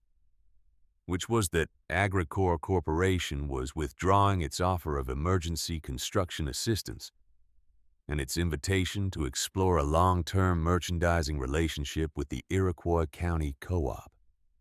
The stated reason was that the immediate grain handling situation had been resolved through other means, and Agricor's resources were needed elsewhere in the region. What the email did not say was that Agricor's regional office had received a letter that week from the Illinois Department of Agriculture, noting that the incentive structure in Agricor's standard grain handling assistance contracts, specifically the provision linking emergency assistance to long-term exclusive merchandising agreements, was under review by the Bureau of Markets for consistency with state agricultural cooperation statutes. The letter had not made findings. It had asked for documentation, but in the language of regulatory review, a request for documentation means someone is paying attention, and companies like Agricor understand what it means when someone is paying attention. Leland folded the printout and gave it back to Norma. She said, "Does this surprise you?" He said, "No." She said, "The co-op board meets Monday morning. There will be a motion to send a formal letter of thanks to the Cross Brand Club and to Warren Forsyth." He said Warren was doing his job. He does not need a letter. She said he went on record under Section 4.7 for a build signed by an engineer with a lapsed credential. He put his name on this structure. Leland said he put his name on it because the structure was correct, not as a favor. Norma said, "I know that. The letter is not for a favor. It is for the record. It puts in the official record what he did and why and what the result was." She paused.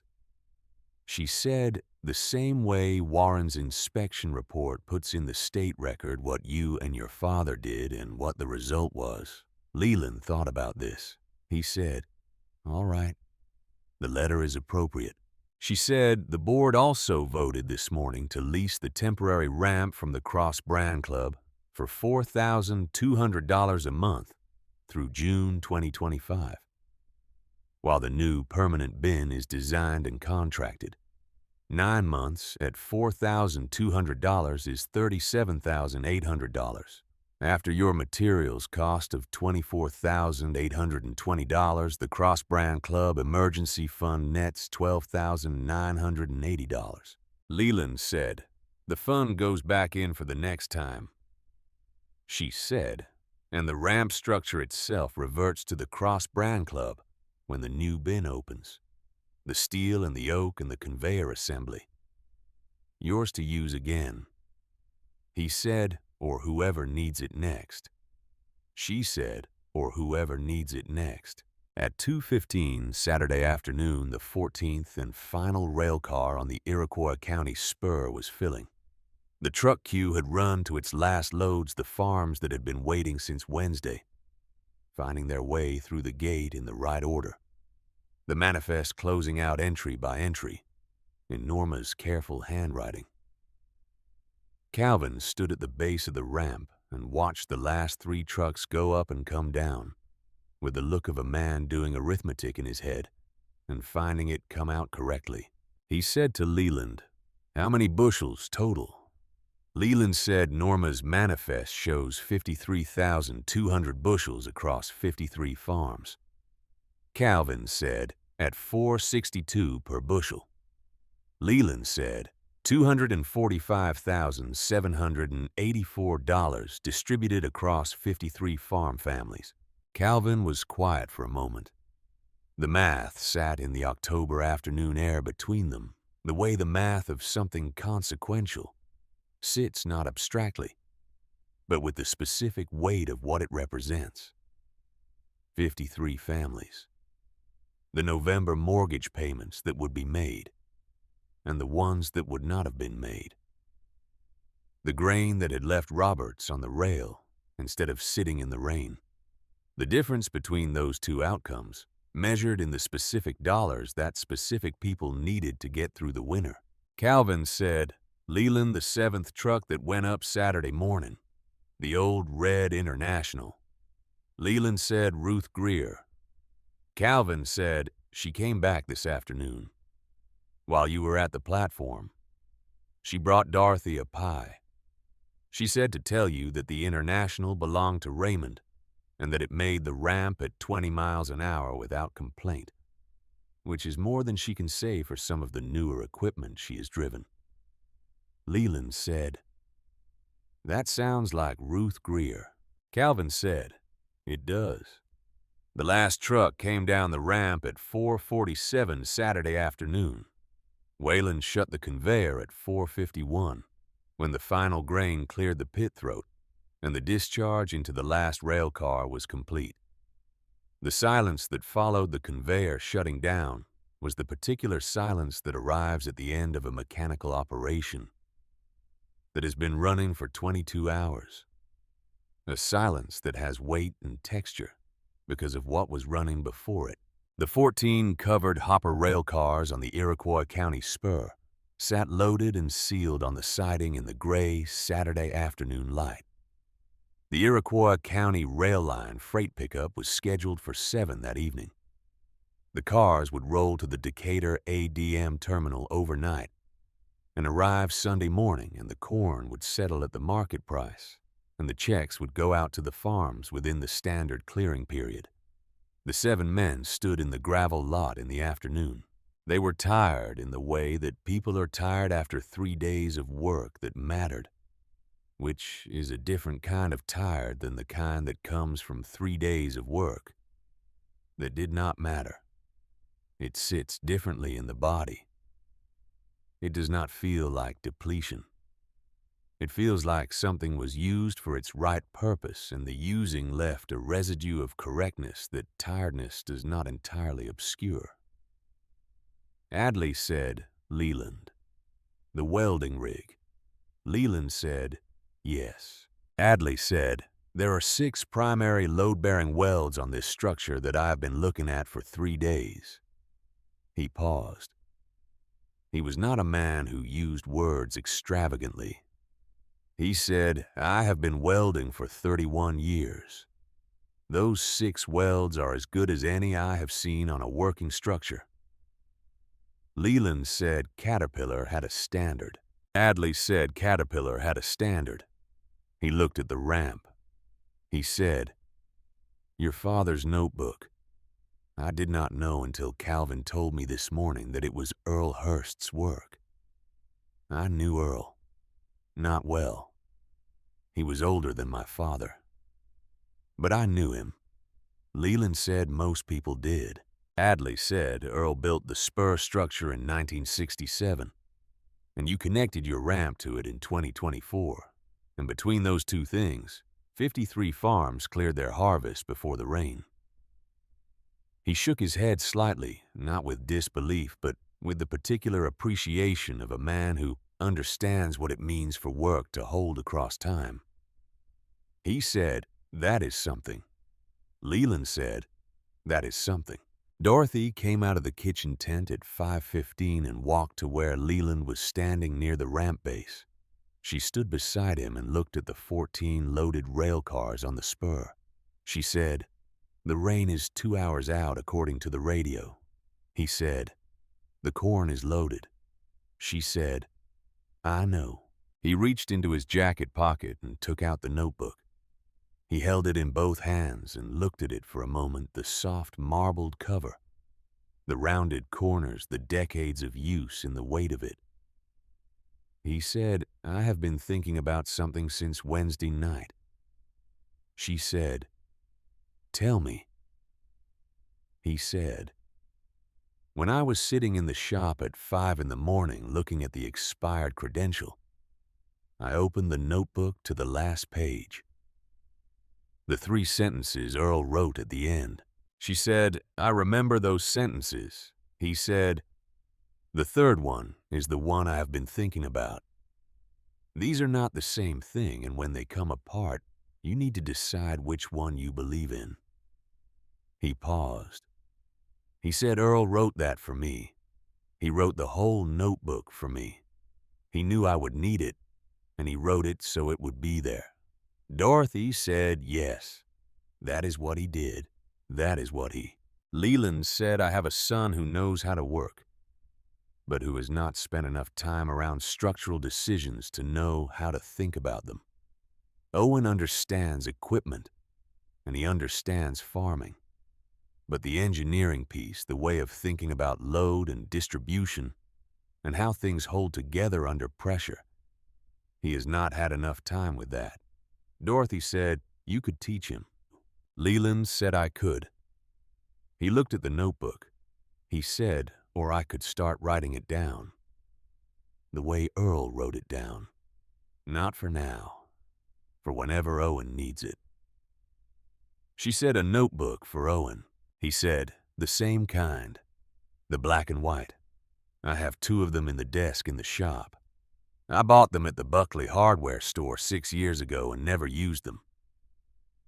He turned the old notebook over in his hands. He said, I am not going to start a new one.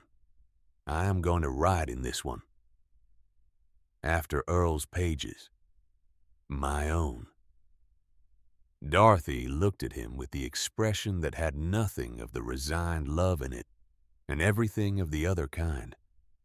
She said, Leland. That is exactly right. He put the notebook back in his pocket. The Iroquois County rail line freight train came through the Roberts Spur at 7:14 Saturday evening, 14 minutes behind the scheduled pickup, and the 14 loaded covered hopper cars rolled out of the siding and joined the freight consist, heading south toward Decatur. The locomotive's headlights swept the lot as it moved past, throwing a moment of hard white light across the gravel and the ramp structure and the empty corn pile space where 184,000 bushels had sat 3 days ago.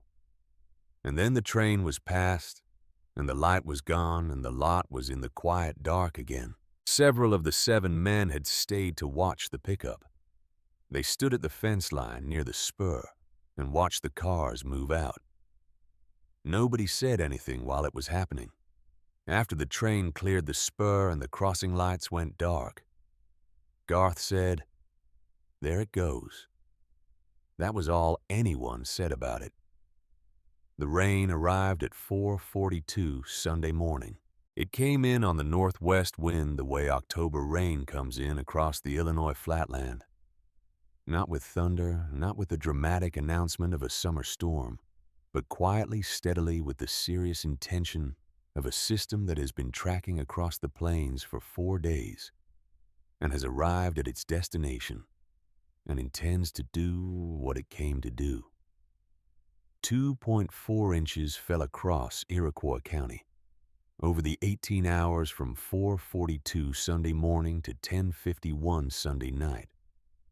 It fell on the harvested fields and the empty roads and the Roberts Co-op lot and the empty rail spur where 14 covered hopper cars had been loaded with 53,200 bushels of corn the previous afternoon, and were now 70 miles south and rolling into the Decatur ADM terminal in the pre-dawn dark. It fell on empty gravel.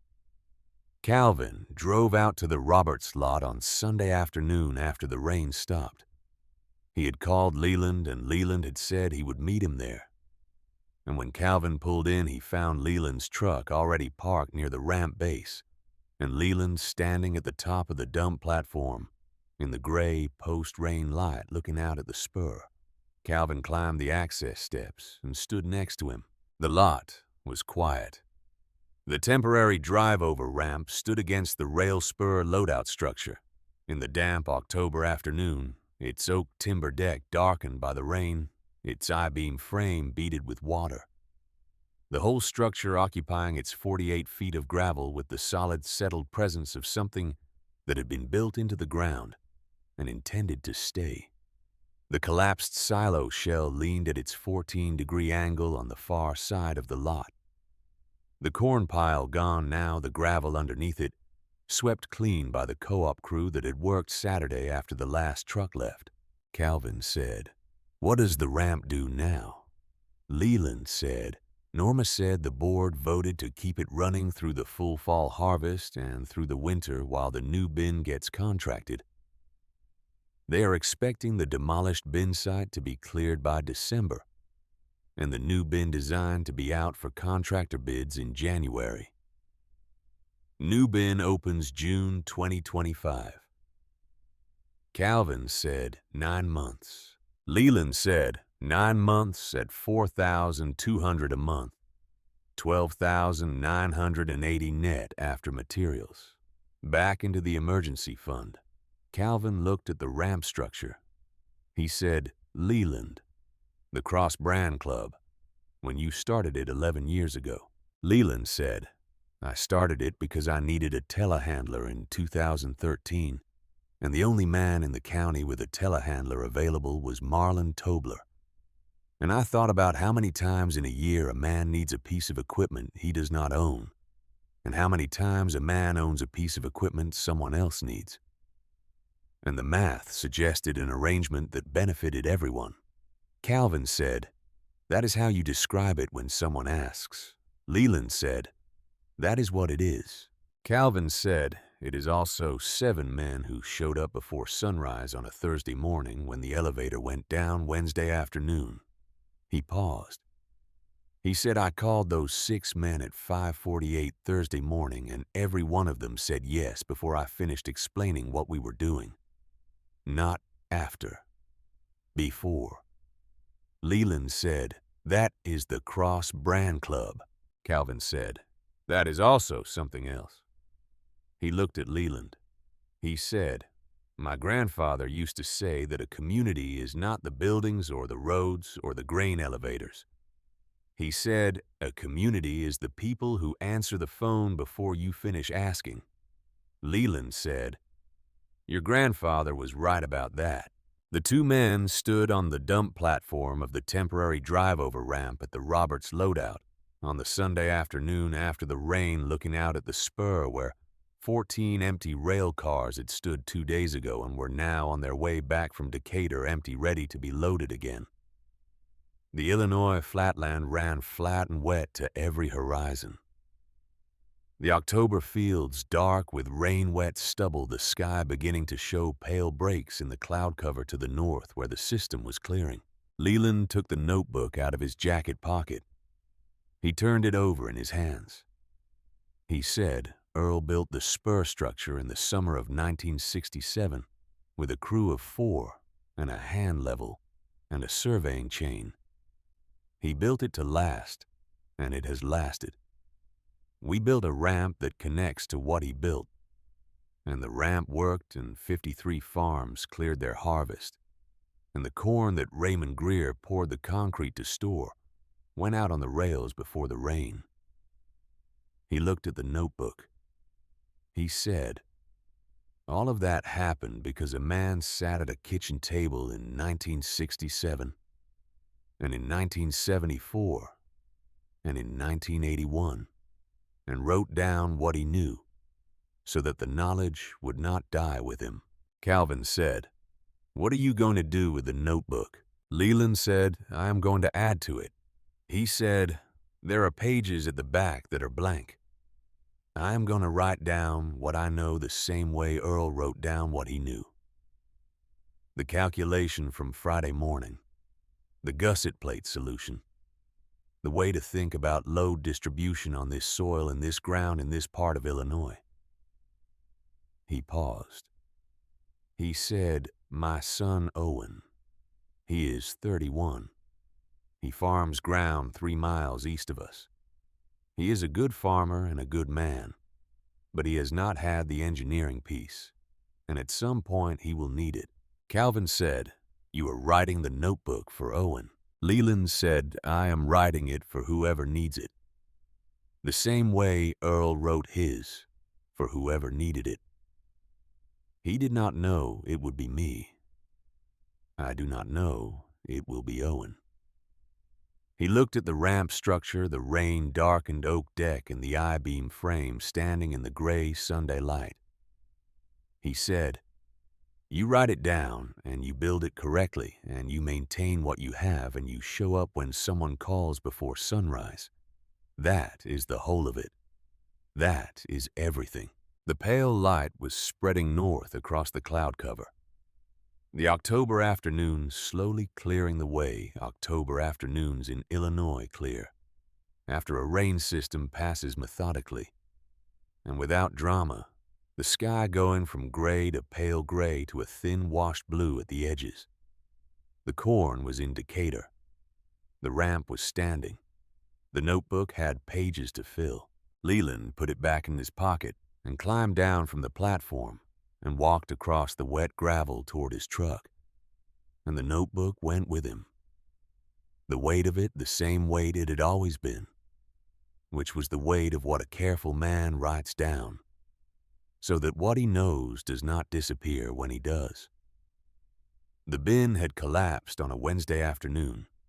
The corn had moved by Saturday evening, and somewhere in the pages of a composition notebook that had been sitting in the bottom drawer of a shop workbench for 12 years, the answer had been there all along, written in the hand of a man who understood that the most consequential things you build are not always the things you can see standing in the October light. Sometimes the most consequential thing you build is the knowledge you leave behind for the person who will need it on a Thursday morning when the elevator goes down and the rain is coming, and the only question that matters is whether someone wrote it down before you needed it.